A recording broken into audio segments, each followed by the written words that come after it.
Bismillahirrahmanirrahim. Assalamualaikum warahmatullahi wabarakatuh. Hari ini kita akan membahas pendidikan budaya anti korupsi, ya, tentang pemberantasan korupsi, ya, strategi dan upaya pemberantasan korupsi. Nah, ini adalah pokok bahasan yang akan dibahas, ya. Konsep pemberantasan korupsi, strategi pemberantasan korupsi. Nah, tapi kita pada pertemuan ini sampai ke strategi pemberantasan korupsi. Ya, karena ini bahasannya banyak, ada 3 kali pertemuan untuk pemberantasan korupsi. Ya. Nah, pemberantasan korupsi untuk selamatkan bangsa. Jadi ya, korupsi itu, saya ulangi lagi, itu adalah bencana di atas bencana. Karena apa? Korupsi itu bisa menyengsarakan rakyat, ya, menyengsarakan rakyat. Kemudian infrastruktur yang udah jadi tiba-tiba bisa ambruk. Nah, itu kan bencana namanya. Ya, seperti contoh ada jembatan, ya, proyeknya pemerintah, jembatan yang baru saja jadi, belum diresmikan, ya, sudah ambruk, baru saja diresmikan sudah ambruk gitu kan. Atau kejadian di Kalimantan Tengah, ya, kejadian di Kalimantan Tengah, itu orang-orang lagi lewat di jembatan. Bayangkan aja kalau kita di sini jembatan Kapuas atau Landa gitu ya, orang lagi ramai padat, tiba-tiba dia ambruk. Jadi ada beberapa mobil dan motor yang masuk ke dalam sungai, ya. Nah, itu pernah kejadian, orang rata-rata bisa berenang, tapi karena dia ambruk kemudian tertimpa puing-puing dari jembatan itu, akhirnya tenggelam juga dan meninggal. Jadi banyak ya yang meninggal. Nanti kalian boleh searching, cari kasus itu gitu ya. Kasus itu berapa yang meninggal. Kemudian untuk korupsi ini ya, kita harus berantas. Kenapa harus diberantas? Jadi untuk supaya anak-anak ya, anak-anak termasuk kalian gitu ya, generasi muda itu masa depannya tidak suram ya. Jadi dengan memberantas korupsi, membuat Indonesia ini bisa membangun. Nah, bayangkan kalau tidak bisa membangun ya, karena dikorupsi. Jadi nanti Indonesia jadi keterbelakang ya. Nah, korupsi itu seperti benang kusut yang tidak mudah diurai. Bayangkan ya, yang laki-laki main kelayang, ingat nggak kalau benangnya kusut, untuk mengurainya tuh males gitu ya, untuk mengurainya satu persatu. Atau yang perempuan kalau lagi jahit tiba-tiba benangnya kusut. Nah, ya, tapi korupsi itu lebih banyak kusutnya ya, sehingga sangat amat susah untuk diuraikan ya. Nah, sekarang kita masuk ke konsep pemberantasan korupsi ya. Konsep pemberantasan korupsi apa saja ya. Nah, jadi mengapa korupsi itu timbul dan berkembang demikian masif di sebuah negara ya. Jadi sulit untuk membereskan karena tidaklah sederhana, memang tidak sesederhana, tapi tadi seperti benang kusut, jadi tidak sederhana untuk diberantas. Nah, korupsi di Indonesia, kalau korupsi di Indonesia itu menempel pada semua aspek atau bidang kehidupan masyarakat, yang mulai dari bawah ya, yang saya ingat itu dari tingkat RT, mau membuat surat dari keterangan RT aja harus memberi gitu kan ya. Nah, karena itu sudah terbiasa sehingga sangat sulit untuk memberantasnya ya. Jadi kan udah biasa, dan masyarakat kita juga kan kalau udah ke Pak RT bikin surat lalu memberikan memberikan uang sekadarnya gitu kan, kalau enggak rasanya gimana gitu, rasanya enggak enak. Nah itu udah memang melekat gitu ya di masyarakat kita. Nah dimanapun dan sampai pada tingkat tertentu, korupsi akan selalu ada dalam suatu negara atau masyarakat. Nah ya, tinggal bagaimana cara memberantasnya. Kalau di Jepang, kalau di Cina itu langsung pancung gitu ya. Nah, di Jepang juga begitu. Jadi berani gitu ya. Kalau ketahuan korupsi udah di hukuman mati.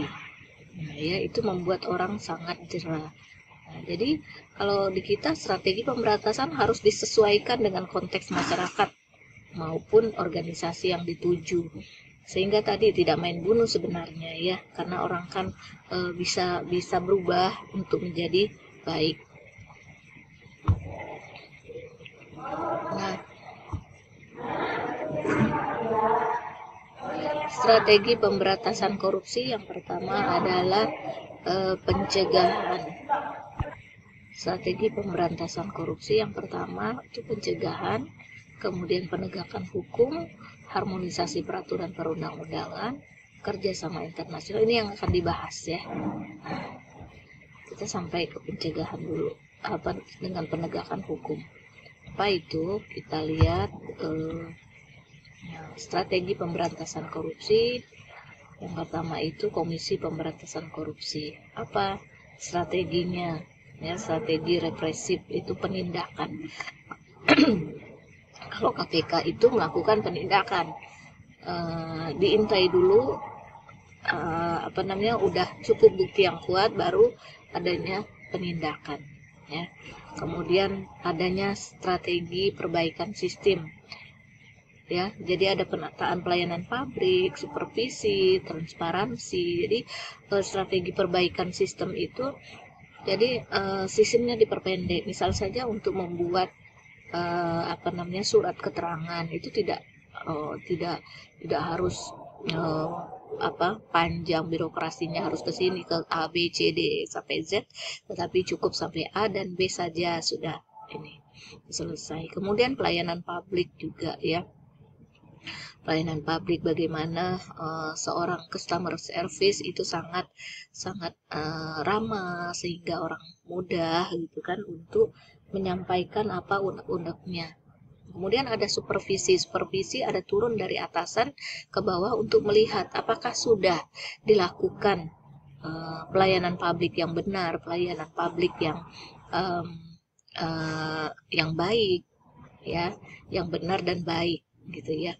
Kemudian adanya transparansi itu mungkin berkenaan dengan pemasukan, nanti uangnya dari hasil pembayaran sesuatu, kemudian uangnya diapakan kemanakan, itu ada laporannya.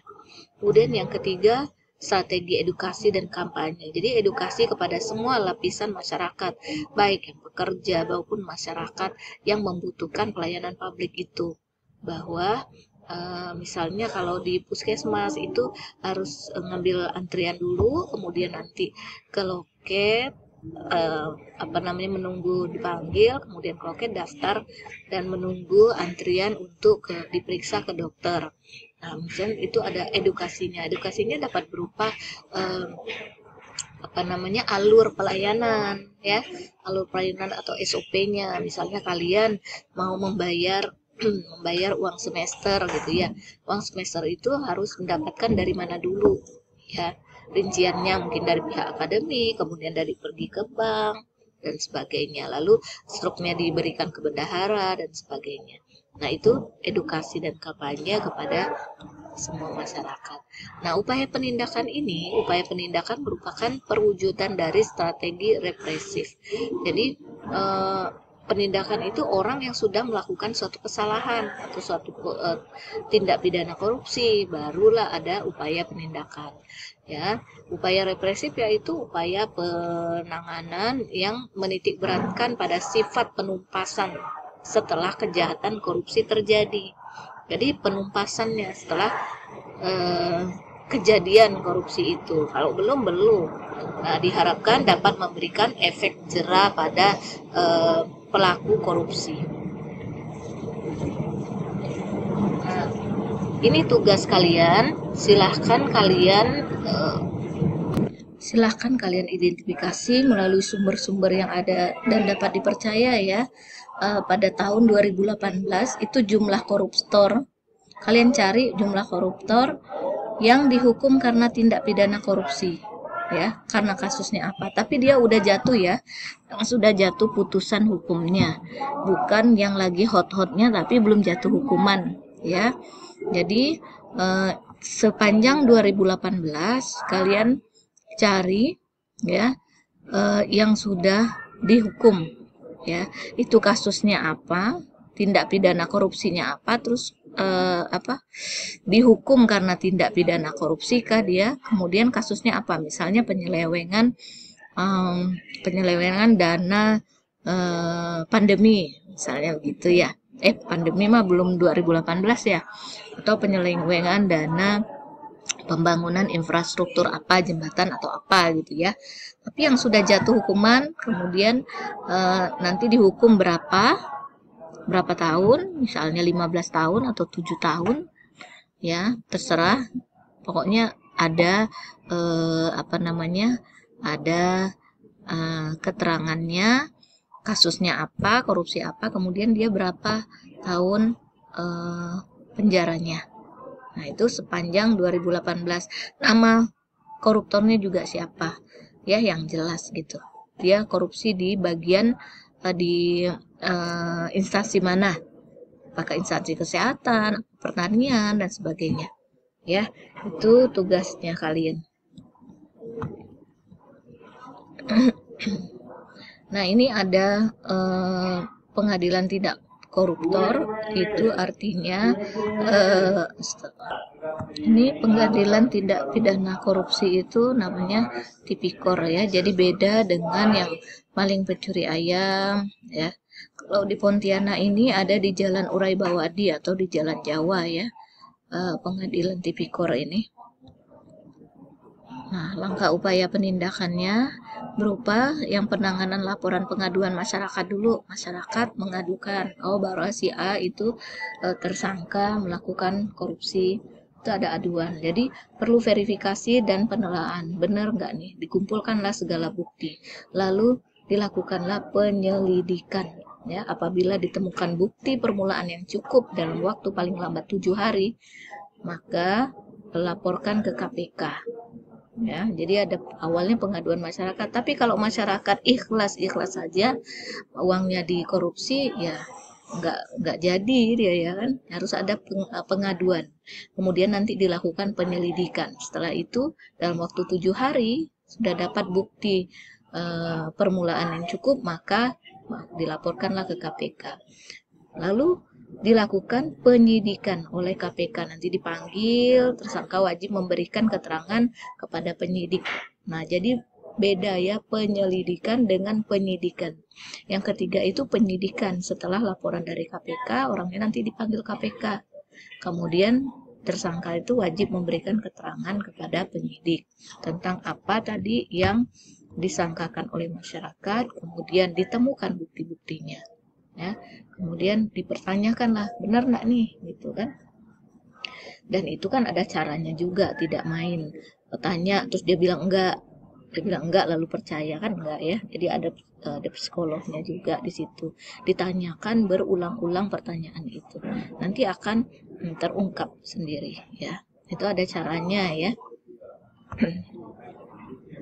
Nah, yang keempat, lakukan penuntutan. Jadi penuntutan umum melimpahkan kepada pengadilan tipikor. Jadi pengadilan umum ditangani di sana, kemudian dilimpahkan ke pengadilan tipikor disertai berkas perkara dan surat dakwaannya. Nah, setelah itu melaksanakan keputusan pengadilan atau eksekusi ya. Jadi eksekusi itu dijatuhi hukumannya yang telah memperoleh kekuatan hukum tetap